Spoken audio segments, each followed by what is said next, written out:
Bismillah. Assalamualaikum warahmatullahi wabarakatuh.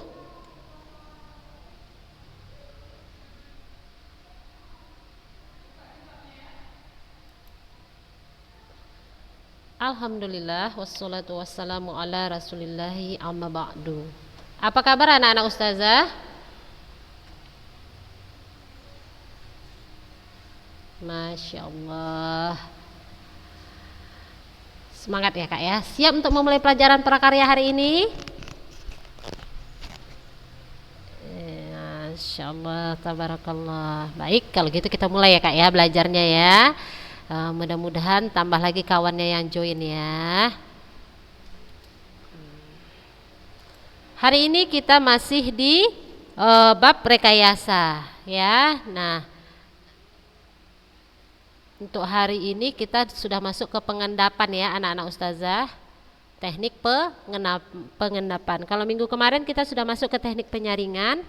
Nah, di hari ini kita masuk ke teknik pengendapan. Nah, anak-anak ustazah, di dalam pengendapan itu ada beberapa alat ya, beberapa bahan yang bisa dipakai. Yang pertama ada yang namanya biji kelor. Tahu daun kelor?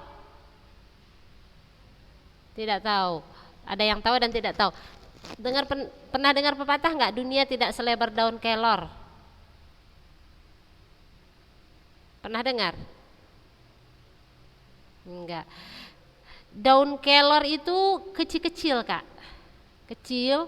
Maka ustazah pun bingung dengan pepatahnya dunia tidak selebar daun kelor. Memang iya, daun kelor itu kecil-kecil, paling selebar-lebar daun apa ya, kecil-kecil lah pokoknya, selebar-lebar daun bunga mawar lah mungkin ya kan. Nah, pohon kelor itu mempunyai buah ya, terus ada biji. Nah, bijinya inilah yang bisa kita pakai untuk untuk teknik pengendapan. Nah, kenapa bisa dipakai? Karena dia mampu mengadopsi dan menetralisir partikel-partikel lumpur ya, serta logam yang terkandung di dalam air limbah suspensi dengan partikel kotoran ya, yang melayang-layang di air ya anak-anak ustazah. Intinya yang ada di dalam air keruh itu dia bisa menyaringnya, bisa dinetralisir oleh si biji kelor tadi. Nah, jadi air kotor tadi bisa keluar dari situ, kotorannya, racun-racunnya, entah apa, kuman-kuman kecil yang ada di dalam air keruh itu bisa disaring atau diminimalisir oleh si biji kelor tadi. Makanya bisa dipakai untuk teknik pengendapan. Nah, yang kedua yang bisa dipakai bahannya adalah tawas. Nah, tawas ini berfungsi untuk memisahkan dan mengendapkan kotoran dalam air. Nah, jadi dia kotoran sama air itu bisa memisah nanti kakak-kakak ya. Nah, jadi butuh waktu 12 jam barulah si tawas ini bekerja ya. Jadi barulah air yang kotor bisa dengan air bersihnya bisa berpisah. Namun anak-anak ustazah, tawas ini tidak berfungsi untuk membunuh kuman ya, dan juga tapi dia bisa menaikkan pH di dalam air. Itulah fungsi si tawas tadi, itulah manfaatnya, maka dia bisa dipakai dalam teknik pengendapan. Nah, yang ketiga bahan yang bisa kita pakai di dalam pengendapan adalah yang namanya kaporit. Ya, anak-anak ustazah, makanya kalau air keran kan ada rasa-rasa kaporitnya ya. Pernah nggak merasa air keran? Siapa yang di rumahnya pakai air keran? Rata-rata air keran ya. Rizky di rumah pakai air keran, air pump. Ada aroma-aroma kaporitnya kan? Ada kan? Nah, kenapa? Kenapa sih air ini harus dikasih kaporit? Nah, ternyata dia bisa mengendapkan kotoran ya anak-anak ustazah. Dia memisahkan dan mengendapkan kotoran yang di dalam air. Jadi yang mengalir ke kita tinggal air bersihnya. Kotorannya sudah disaring sama si kaporit tadi. Nah, bahan yang keempat yang bisa dipakai untuk teknik pengendapan adalah kapur gamping. Ya, kapur gamping. Nah, si kapur gamping ini juga sama dengan bahan sebelumnya, dia berfungsi untuk mengendapkan ya, tetapi dia membutuhkan waktu yang lebih lama. Kalau yang tadi cuman 12 jam dia sudah bisa berfungsi. Kalau kapur gamping ini butuh waktu 24 jam ya, 1 hari 1 malam ya. Nah, dia bisa menaikkan pH air si kapur gamping tadi ya. Namun dia tidak bisa membunuh kuman, tidak bisa membunuh virus, tidak bisa membunuh bakteri. Ya, Nana Ustazah. Nah, selanjutnya bahan yang bisa dipakai di dalam teknik pengendapan adalah arang batok kelapa. Nah, arang batok kelapa ini dia berfungsi untuk menghilangkan bau, menghilangkan rasa tidak enak di dalam air, nah dan juga untuk menjernihkan si airnya. Nah, ini adalah bahan-bahan yang banyak ya, yang umum dipakai di dalam teknik pengendapan. Dan ini bahan-bahan yang memang banyak dijumpai dalam kehidupan kita sehari-hari ya, anak-anak ustazah. Nah, ini contoh gambar pengendapan itu ya Kak ya, yang kemarin pakai kapas penyaringan ya kemarin. Jadi gini caranya, air keruh kita masukkan ke wadah, di bawahnya sudah kita isi kapas ya, yang waktu teknik penyaringan.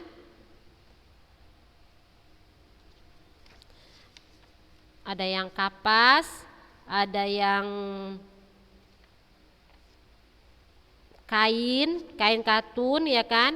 Nah, ini kita isi dulu kapas, kain katun atau lain sebagainya, barulah kita isi air keruh ya kan. Air keruh kita endapkan beberapa lama, nanti ada keran yang akan mengalirkan air jernihnya.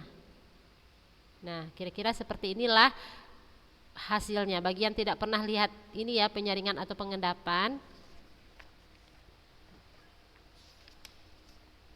Nah, kalaupun pengendapan anak-anak ustazah juga seperti itu.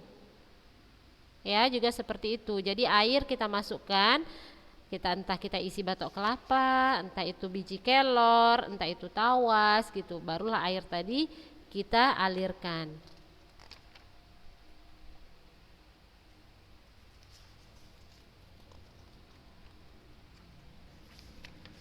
Nah, sekarang kita akan mempelajari cara tahapan pembuatan penjernih air ya, anak-anak ustazah, penjernih air dari bahan alami.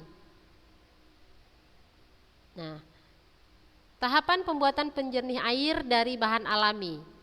Yang pertama adalah perencanaan. Jadi apapun proyek yang kita kerjakan, entah itu kerajinan, rekayasa, budidaya, pengolahan, tetap kita ada tahap-tahapan. Yang pertama adalah tahap perencanaan. Nah, di perencanaan ini kita akan mencari ide, terus kita akan mengidentifikasi kebutuhan kita, kebutuhan alat dan bahan ya di perencanaan. Nah, setelah itu masuk ke bahan dan alat. Nah, di dalam penjernihan air ini anak-anak ustazah, penjernihan air dengan bahan alami, kita membutuhkan alat, bahan dan alat ya.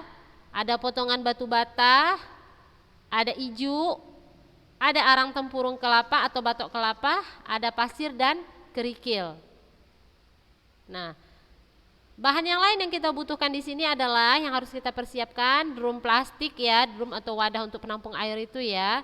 Terus pipa PVC, keran air, lem pipa, selotip, ember dan kawat. Nah, alat yang dibutuhkan gergaji kayu atau besi.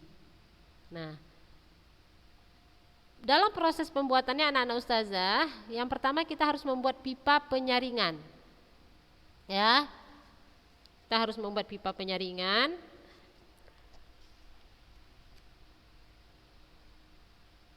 Anak-anak ustazah bisa perhatikan di sini. Nah, pemasangan keran pada drum, penyambungan pipa-pipa tadi, ya kan? Terus penyiapan wadah, ini dalam prosesnya. Merakit pipa tadi kan anak-anak ustazah. Nah, kemudian kita menyusun alat bahan penyaring tadi. Jadi ada potongan batu bata, bagian atas ada ijuk, ada arang, ada pasir dan kerikil, terus dikasih ijuk lagi, dikasih kerikil ya. Jadi anak-anak ustazah, dia ada ukurannya ya. Misalnya untuk potongan bata berapa senti, ijunya berapa senti, arangnya berapa senti gitu. Nah, untuk mendapatkan air yang bersih harus ada aturannya gitu.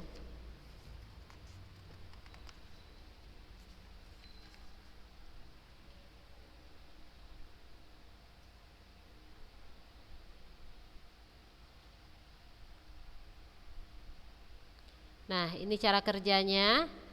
Ini di keran ini adalah air kotor yang mengalir, terus kita sediakan drum untuk pengendapan, ya. Setelah diendapkan beberapa, ada yang 12 jam, ada yang 24 jam, tergantung kepada bahan yang kita pakai. Barulah kita alirkan dia ke dalam drum penyaringan. Dalam drum penyaringan ini kita kemarin bisa memakai kapas, bisa memakai kain katun, ya anak-anak ustazah, bisa memakai sistem aerasi, bisa memakai sistem pasir lambat, pasir cepat dan lain sebagainya, atau keramik. Nah, barulah setelah itu kita dapatkan air bersih yang siap dipakai. Nah, itu tahap-tahapan dalam pembuatan penyaringan air dengan bahan alami. Nah, hari ini kita akan mempelajari penjernih air dari bahan buatan. Ya, anak-anak ustazah. Jadi penjernih air dari bahan buatan sama dengan penjernih air bahan alami, yaitu sama-sama untuk mendapatkan air bersih tujuannya, ya. Namun untuk pengolahan air buatan tetap dilakukan secara fisika, ya anak-anak ustazah. Berarti ada rumus-rumusnya melalui beberapa tahapan, yaitu penyaringan, pengendapan, dan penyerapan menggunakan bahan buatan manusia. Seperti apa? Bahan kimia, ya. Nah, perbedaannya pada bahan buatan yang digunakan ada seperti tawas dan bubuk kapur. Jadi kita lebih banyak menggunakan bahan-bahan kimia, ya, di dalam penjernih air bahan buatan ini. Nah, bahan dan alat penjernih air dalam bahan buatan. Nah, beberapa bahan yang dapat digunakan, ya anak-anak ustazah, untuk penyaring airnya. Ada yang namanya klorin tablet, digunakan untuk membunuh kuman, virus dan bakteri yang hidup di air, ya. Terus bahan berikutnya ada pasir aktif, ya, biasanya berwarna hitam dan digunakan untuk menyaring air sumur bor dan sejenisnya. Terus ada resin softener, berguna untuk menurunkan kandungan kapur dalam air. Terus ada resin kation, biasa digunakan untuk industri air minum, baik usaha air minum isi ulang maupun pabrik air minum, ya, dalam kemasan. Nah, terus ada pasir zeolit, dia berfungsi untuk penyaringan air dan mampu menambah oksigen di dalam air.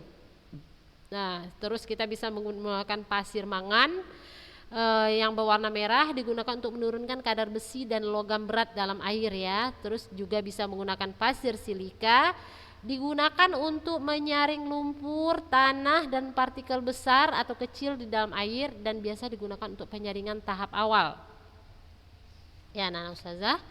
Terus bisa bahan yang lain yang bisa kita gunakan adalah karbon aktif atau arang aktif, ya. Adalah jenis karbon yang memiliki luas permukaan yang besar sehingga dapat menyerap kotoran di dalam air. Terus ada namanya tawas dan kaporit, ya, yang sering digunakan di dalam kolam renang. Terus bahan berikutnya ada polyaluminium klorida atau PAC untuk mengendapkan lumpur di dalam air. Nah, ini adalah bahan-bahan yang bisa kita gunakan di dalam penyaringan air menggunakan bahan buatan manusia.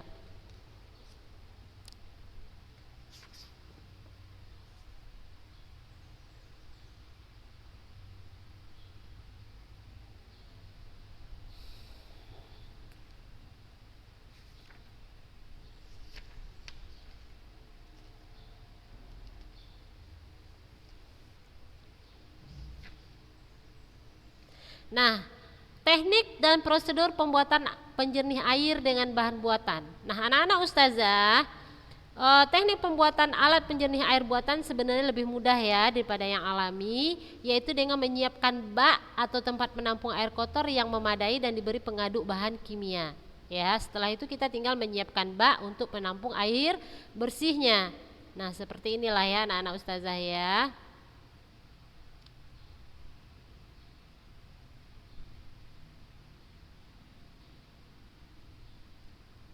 Jadi kita tinggal menyampurkan air dengan bahan kimianya. Setelah itu kita saring dan kita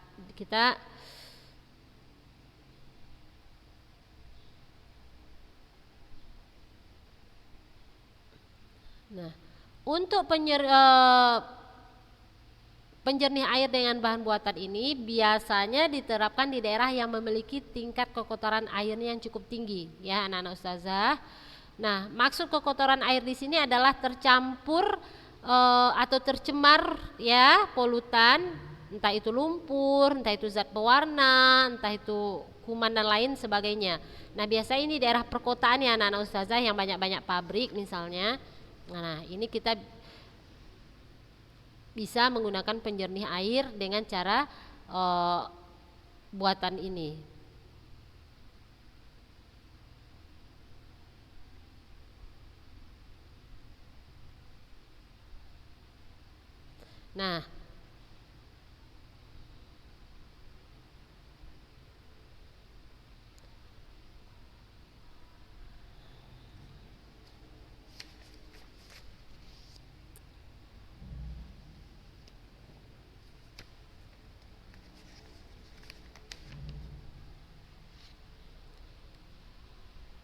Nah, misalnya anak-anak ustazah pergi berenang, ya kan? Pergi berenang terus di kolam renang itu tercium aroma kaporit ya. Nah, kenapa harus diberi kaporit? Nah, ternyata adalah untuk menjernihkan air. Ya, untuk menjernihkan air di dalam kolam renang. Nah, begitu juga dengan air kran, air pump yang biasa kita pakai untuk kebutuhan hari-hari. Nah, itu juga ada aroma kaporit, ternyata juga dipakai untuk menjernihkan si air tadi. Nah, kenapa? Nah, karena itu tadi anak-anak ustazah, pencemaran air ya terhadap polutan itu, entah itu limbah pabrik, entah itu limbah kimia, entah itu kotoran-kotoran yang lainnya.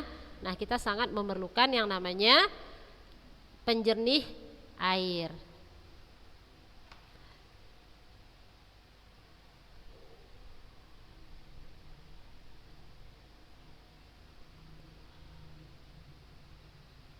Nah, selesai ya materi kita di bagian bab rekayasa. Selanjutnya kita masuk ke bab budidaya.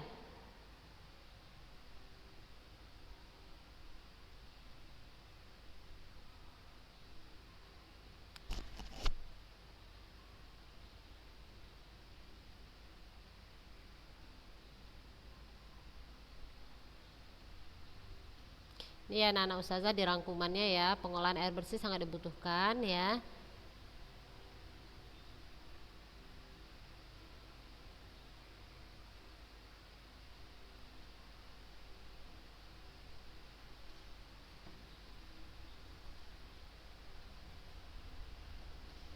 Nah, kita memasuki bab budidaya ya. Di semester 2 ini kita akan mempelajari budidaya satwa harapan. Ya, budidaya satwa harapan. Kenapa dibilang satwa harapan anak-anak ustazah?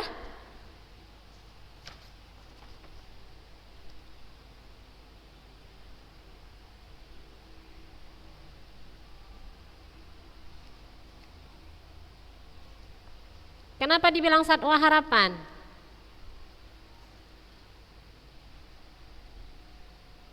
Ada yang tahu? Untuk penyuburan. Oke, Rizky, yang lain kenapa dibilang satwa harapan? Kenapa nggak dibilang ternak kesayangan kayak kemarin? Kenapa nggak dibilang satwa konsumsi? Kenapa nggak dibilang satwa lain sebagainya? Kenapa dibilang satwa harapan? Apa Kak?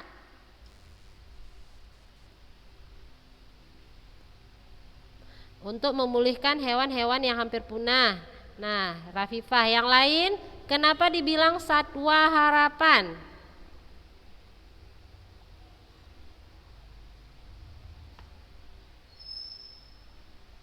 Kenapa Lutfia?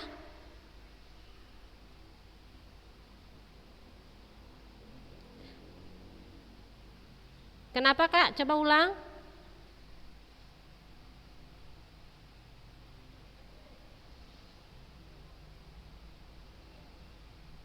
Iya. Oke, bisa menjadi alternatif bagi manusia. Yang lain, ada yang bisa menjawab kenapa dibilang satwa harapan? Bisa penghasilan, ya. Yang lain yang termasuk ke satwa harapan itu ya anak-anak ustazah, ada ayam, kambing, sapi gitu kan, ulat sutra, lebah madu. Nah, kira-kira kenapa dibilang satwa harapan?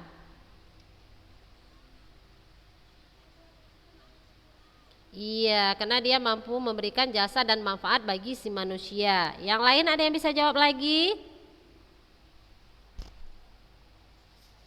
Iya, bisa memberikan keuntungan di sekitarnya. Nah, betul anak-anak ustazah, semua jawabannya betul. Kenapa dibilang satwa harapan? Karena dia memberikan harapan gitu ya anak-anak ustazah. Harapan apa? Jasa gitu kan, penambahan pendapatan ya kan, bahan baku, manfaat dan lain sebagainya ya untuk lingkungan sekitarnya. Intinya dia memiliki nilai ekonomisnya ya. Adalah ya, jadi satwa harapan itu merupakan hewan yang apabila dibudidayakan atau dipelihara mampu menghasilkan bahan baku, ya, jasa hingga manfaat. Nah, salah satu tujuan kita memelihara satwa harapan ini adalah dari sisi ekonomis atau dari nilai ekonomisnya. Ya, anak-anak ustazah. Nah, sekarang kita masuk ke jenis-jenis satwa harapan. Jam berapa ini? Jam 9 lewat. Baik. Ya, kayaknya kita yang ini masuk minggu depan ya, anak-anak ustazah. Waktunya sudah tinggal 1 menit lagi. Nah, dari materi kita yang hari ini, dari bab rekayasa tadi, ada yang mau ditanyakan sama ustazah? Untuk budidaya, tanggung ya, kita masuk hari ini. Coba ada pertanyaan dari materi kita hari ini?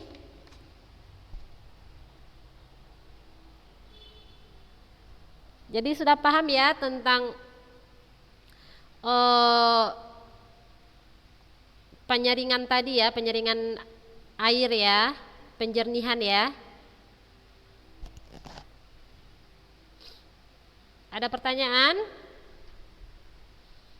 Baik, kalau memang tidak ada pertanyaan, kita cukupkan hari ini ya anak-anak ustazah. Nanti ustazah dihoyak-hoyak sama ustazah Nana kalau kelamaan. Untuk budidaya kita masuk minggu depan. Oke? Berarti nggak ada pertanyaan ini? Oke, kalau nggak ada, semoga materi kita membawa kebaikan untuk kita semua. Mari kita baca doa kafaratul majlis. Subhanakallahumma wa bihamdika asyhadu an la ilaha illa anta astaghfiruka wa atubu ilaik. Assalamualaikum warahmatullahi wabarakatuh.